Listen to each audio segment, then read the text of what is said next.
Émancipation. Fanfiction Harry Potter. Par le studio Kali Records. Catégorie Boys Love. Couple phare Harry Potter et Severus Snape.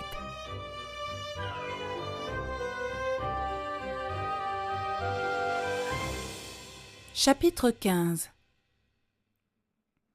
10 minutes avant leur arrivée, Hermione revient dans leur compartiment pour faire face à des sourires entendus. Il est vrai que si physiquement elle n'a pas l'air différente par rapport à tout à l'heure, son humeur est clairement plus joyeuse. « Allons donc, à ce point-là ?» demande Ginny en riant face à son teint rougissant. « Tu veux savoir maintenant, n'est-ce pas ?» Elle tourne le nez bien levé et s'assoit à un sourire mystérieux sur les lèvres. « Neville et moi, on passe volontiers, merci bien. » fait remarquer Harry, l'air un tantinet gêné. « Par contre, on veut bien savoir si tu prévois de l'amener dans le nouvel ordre dans un futur proche. »« Peut-être, » fait-elle en réfléchissant, « mais c'est trop tôt pour en être sûr. » Ils parviennent enfin à la gare de Préolard et se dirigent vers les carrioles, saluant leurs camarades de classe et anciens membres de l'AD, ainsi qu'Hagrid, qui est occupé à appeler les premières années de sa voix tonitruante. Ils se répartissent 4 par 4 dans les voitures et arrivent au château, sans incident. Pénétrant par l'entrée principale, heureusement libérée de Peeves, ils suivent le flot des corps et s'assoient à leur place habituelle, à la table des Gryffondor. La grande salle est toujours aussi magnifique. Pourtant, Harry pressent qu'il manque quelque chose. Il jette un œil à la table professorale, comptant les visages familiers, plus un nouveau, qu'il suppose être celui du professeur Slughorn. Hagrid et le professeur McGonagall ne sont pas présents, ce qui n'a rien de surprenant. Confus, il fronce les sourcils. C'est quoi ce bordel? Et soudain, il met le doigt dessus. Aucun flash de lumière, aucune voix aiguë ennuyeuse à mourir. Il regarde de chaque côté de la table des Gryffondor et ne voit ni Colin, ni Dennis Crivet. Bordel! Brusquement, un sentiment de terreur se répand dans ses entrailles, alors que les Gryffondor de 6e année se tournent vers lui. Où sont les frères Crivet? Tout le monde est surpris et regarde en cherchant partout dans la salle.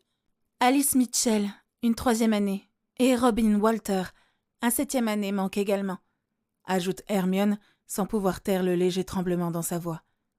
Né de Moldu? Elle hoche la tête, confirmant ce qu'il soupçonnait. Il soupire en se massant l'arête du nez.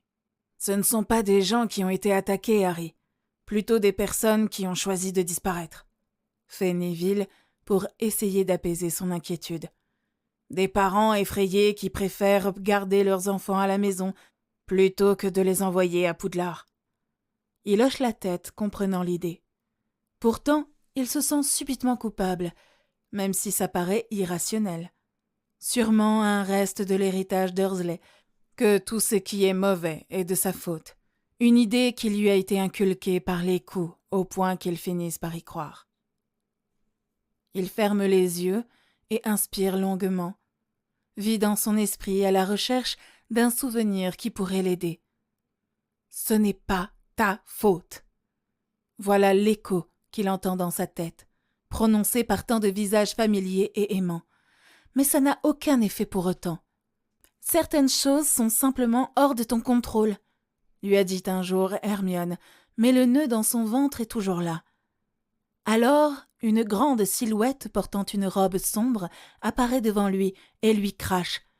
Aussi difficile que ce soit pour votre ego surdimensionné de le croire, Potter, le monde ne tourne pas autour de vous.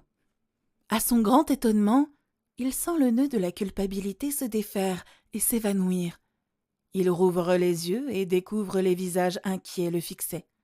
« Je vais bien », les rassure-t-il. Il reporte son attention sur la ligne des premières années qui suivent le professeur McGonagall sur le devant de la salle. Qui aurait cru un jour que les insultes de Snape seraient les seuls mots en lesquels je pourrais avoir une totale confiance? Son regard se pose sur son professeur de défense qui semble trop occupé à jauger les premières années pour le remarquer. Comment diable en est-il arrivé là?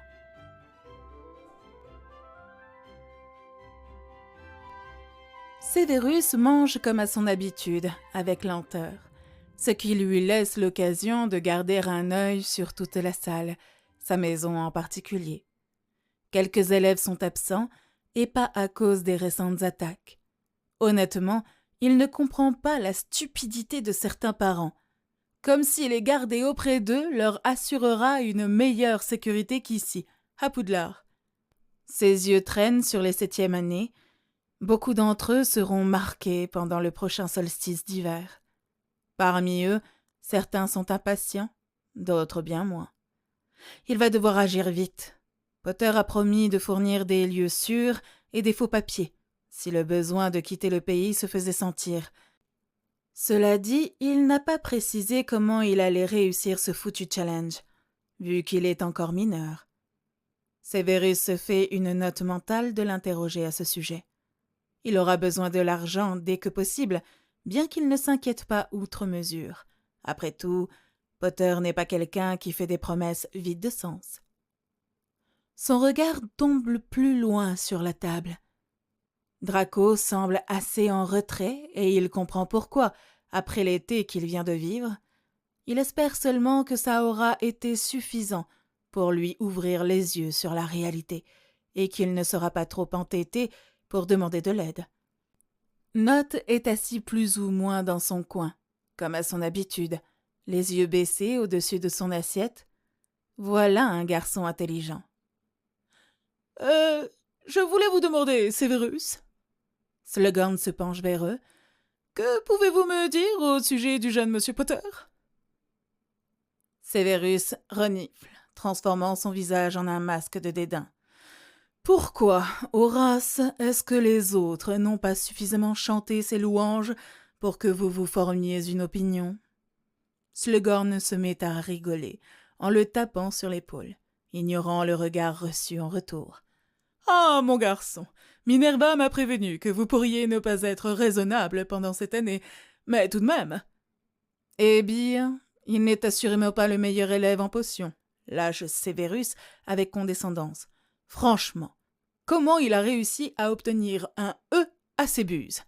Ça me dépasse. Ce doit être grâce à Miss Granger. »« Ah, un autre esprit brillant, dont j'ai beaucoup entendu parler, » continue l'imperturbable Slughorn, et dont j'ai hâte de faire la connaissance. « Je suppose que vous allez rouvrir le Slug Club ?»« Bien sûr !» rétorque pompeusement le vieux professeur en bombant le torse.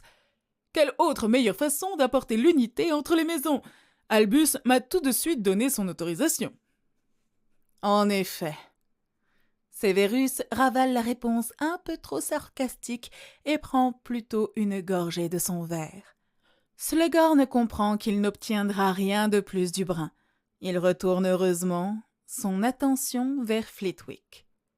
Assis de l'autre côté, Potter, il se retient de regarder dans la direction de la table des Gryffondors, comme il le fait trop souvent à son goût.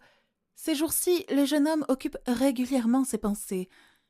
Il y a quelque chose de différent chez lui, quelque chose qui a suscité l'intérêt de Severus, sans qu'il en prenne véritablement conscience, quelque chose qu'il craint d'analyser de plus près, quelque chose qu'il repousse dans les recoins éloignés de son esprit, afin de l'ignorer. Il est des choses qu'il vaut mieux laisser de côté. Personne ne sait cela mieux que Severus Snape.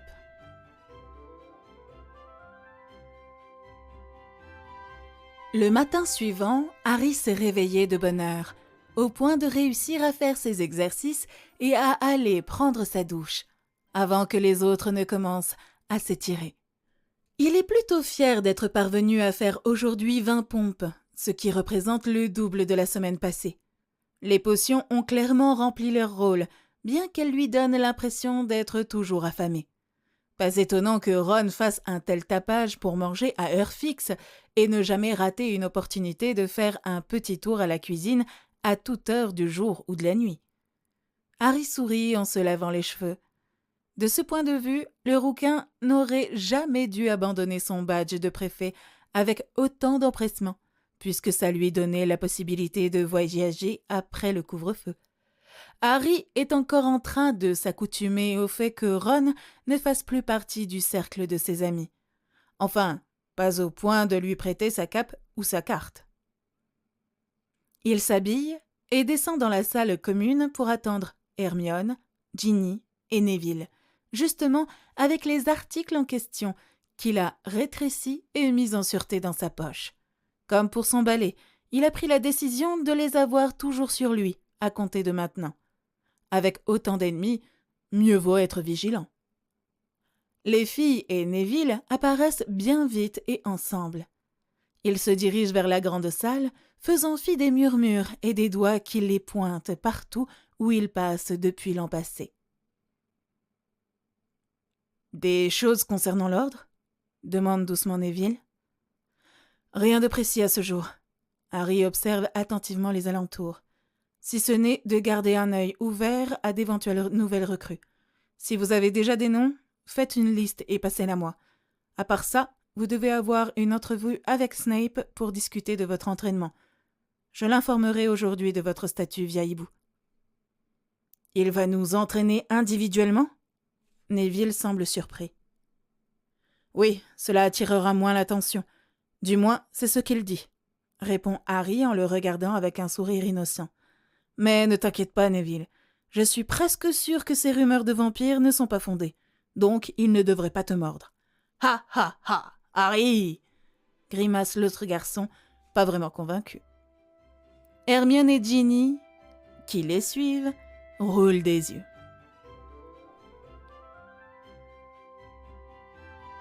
Le premier jour de cours, le petit déjeuner est toujours bruyant. McGonagall leur passe leur emploi du temps et la déléguée, fille, en fait autant avec leur planning des patrouilles. Harry regarde le sien, constatant avec plaisir qu'il disposera d'un peu de temps libre cette année, pour finir par se rappeler qu'il a aussi des engagements extrascolaires. Bon sang, parfois il déteste vraiment Dumbledore. Consciencieusement, il fait une copie et le passe ensuite à Hermione, qui est en charge de son éducation, à l'exception du combat. Merlin, cette année va être un véritable enfer. Sa seule consolation reste qu'il crachera dans la soupe de Dumbledore à chaque livre qu'il aura lu et à chaque petit morceau d'information qu'il aura acquis. Le hibou postal arrive, lui jetant son journal et une lettre de Rémus qu'il met de côté pour la lire en privé. Il semble qu'il n'y ait aucune autre attaque ou disparition hier.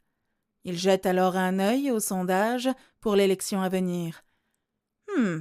Rufus Scrimgeour, le chef du bureau des Aurores, est toujours le candidat en tête selon l'enquête réalisée ce week-end à Préolard et au chemin de traverse. Compte tenu que l'élection intervient dans 2 semaines, Harry estime qu'il est temps de jeter un œil à la biographie de l'homme, ainsi qu'à toutes les autres sources qu'il pourra obtenir pour savoir à qui il aura affaire le moment venu. Il ne se fait aucune illusion sur ce que sera le premier mouvement politique du nouveau ministre. Après avoir terminé le petit déjeuner, ils reviennent à la tour Gryffondor pour récupérer leurs sacs et les livres dont ils auront besoin pour la journée. Harry commence par Transfiguration, puis après le déjeuner, Rune ancienne avec les 3e années. Il est impatient de découvrir ce cours, certainement au moins d'attirer l'attention. Il faut avouer que ce n'est pas tous les jours qu'un élève de 6e année choisit une toute nouvelle option. S'il n'en avait pas furieusement besoin, il aurait préféré l'étudier par lui-même. Pourquoi est-ce que j'ai écouté Ron pendant toutes ces années ? Divination, franchement, j'aurais dû laisser tomber après le tout premier cours. Il fait un détour par les toilettes pour ouvrir la lettre. Il lance le mot de passe afin de révéler le contenu. Mon petit Cornedru Junior, hier Dumbledore m'a approché pour se renseigner sur l'étendue de tes connaissances du monde sorcier. Pour tout te dire, cela m'a choqué qu'il me confesse, ni plus ni moins qu'il avait essayé de les limiter depuis ton enfance. Si Sirius savait ça... Mais peu importe, Louveteau, Je lui ai répondu que je n'avais aucune idée de ce dont il parlait, et ce salaud a semblé l'avaler. Il est raisonnable de penser que dans peu de temps, il va approcher certains de tes proches avec la même question. Prends soin de toi, Mooney. Harry brûle la lettre et éparpille les cendres avant de quitter les toilettes et rejoindre sa salle commune. Il s'attendait à quelque chose de ce genre depuis la lecture du testament de Sirius, même s'il ne sait pas comment agir. C'est un peu tard pour feindre l'ignorance. La seule option serait de prétendre tout savoir. Il va devoir informer le nouvel ordre dans ce sens et voir ce que Dumbledore fera pour le contrecarrer. À n'en pas douter, quelque chose de peu dangereux, mais de très ennuyant. Puis il se rappelle de Ron et Grimace de l'intérieur. Le connaissant, il n'hésitera pas à sauter à pieds joints, surtout s'il peut espérer retirer un certain gain en se joignant au directeur. Eh merde! On dit que ton pire ennemi est ton meilleur ami. Quelle putain de vérité! Il commence sérieusement à envisager de lancer un sort d'oubliette au rouquin, lorsqu'une idée brillante surgit dans sa tête. Il peut tout simplement dire qu'il a toujours prétendu ne rien savoir à cause de la jalousie de Ron. Ce dernier a fait montre d'une sacrée colère en apprenant l'existence de sa voûte amphidéicomie. Alors imaginez comment il réagirait si Harry affichait son héritage sous son nez.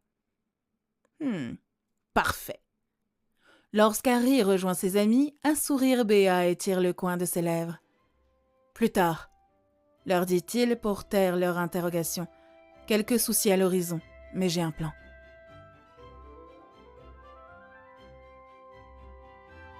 Le jour est passé trop vite au goût de Draco, et il ne sait toujours pas comment procéder.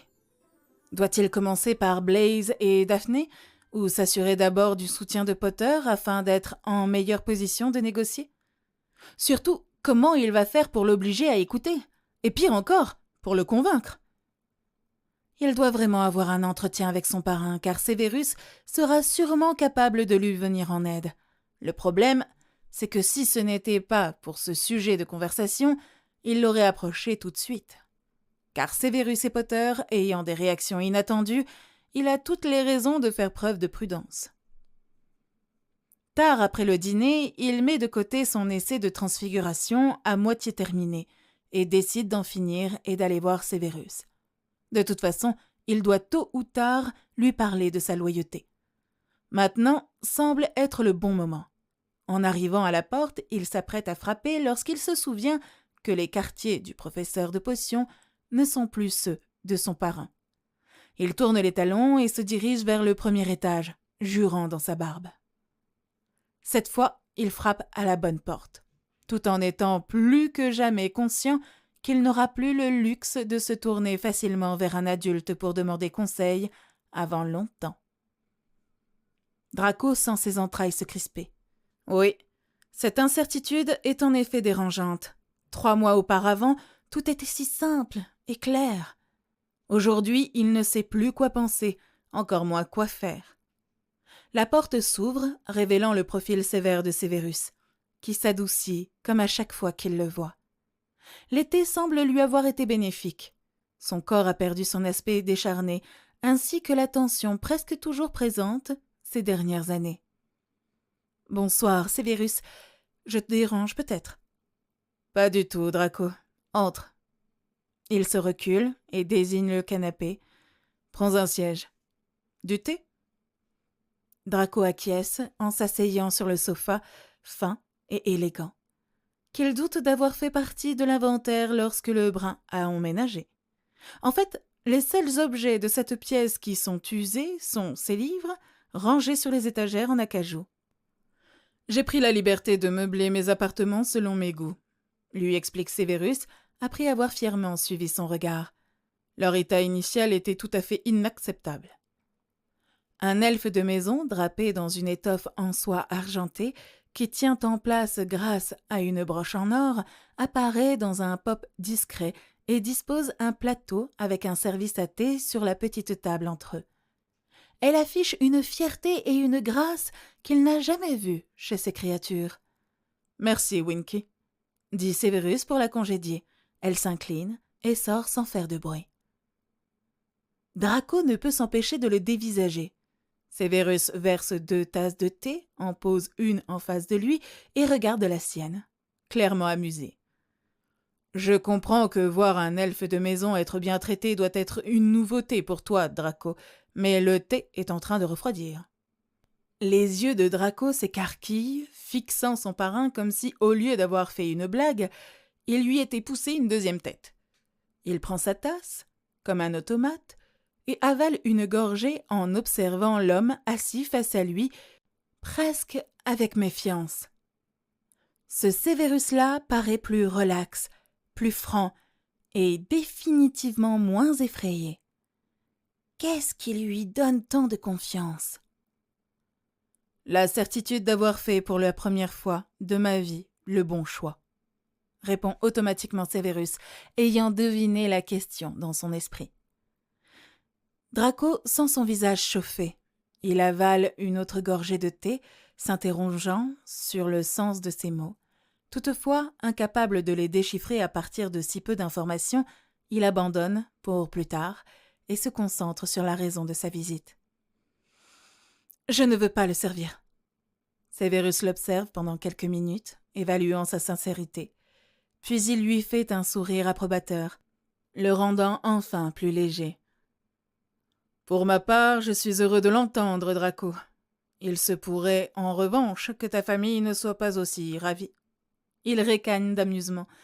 Ce serait l'euphémisme du siècle. « Pour être honnête, je suis plus inquiet pour ma mère que pour moi-même, » répond-il en redevenant sérieux. « Je suis plus ou moins en sécurité à Poudlard. Dès que j'atteindrai ma majorité, je serai libre de faire ce que je veux, d'avoir un accès illimité à mon argent et à nos biens immobiliers. D'ici là, ma mère va être exposée à la cruauté de mon père et des autres. » Severus semble perdu dans ses pensées. « Tu pourrais veiller à ce qu'elle soit saine et sauve auprès d'un troisième camp, » suggère-t-il après un moment. « Qui? Dumbledore » crache-t-il avec dérision. « Non, » rétorque Severus sur le même ton. « Le directeur ne prête que peu d'intérêt au Serpentard, encore moins au Malfoy, ce d'autant que sa protection ne vient jamais sans contrepartie. » Draco est plus que surpris d'entendre pour la première fois son parrain avoir ce genre de mots pour Dumbledore. Il existe un troisième camp, puissant et influent, continue Severus en remplissant à nouveau leur tasse vide. N'as-tu pas suivi les nouvelles cet été, Draco? Je suis certain qu'il n'a pas échappé à ton attention à qui le dernier Lord Black a laissé ses biens.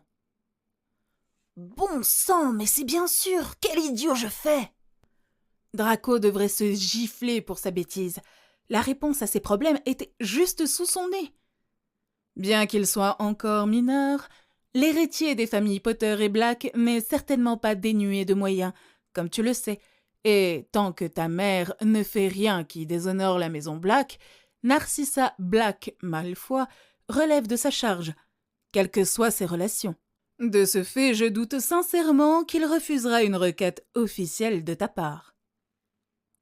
Draco hocha la tête de façon distraite, des plans se formant déjà dans son esprit.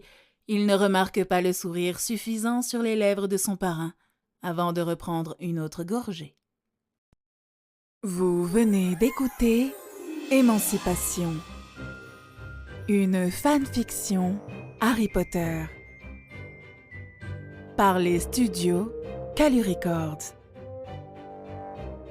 N'hésitez pas à consulter la suite. À très bientôt dans le prochain chapitre.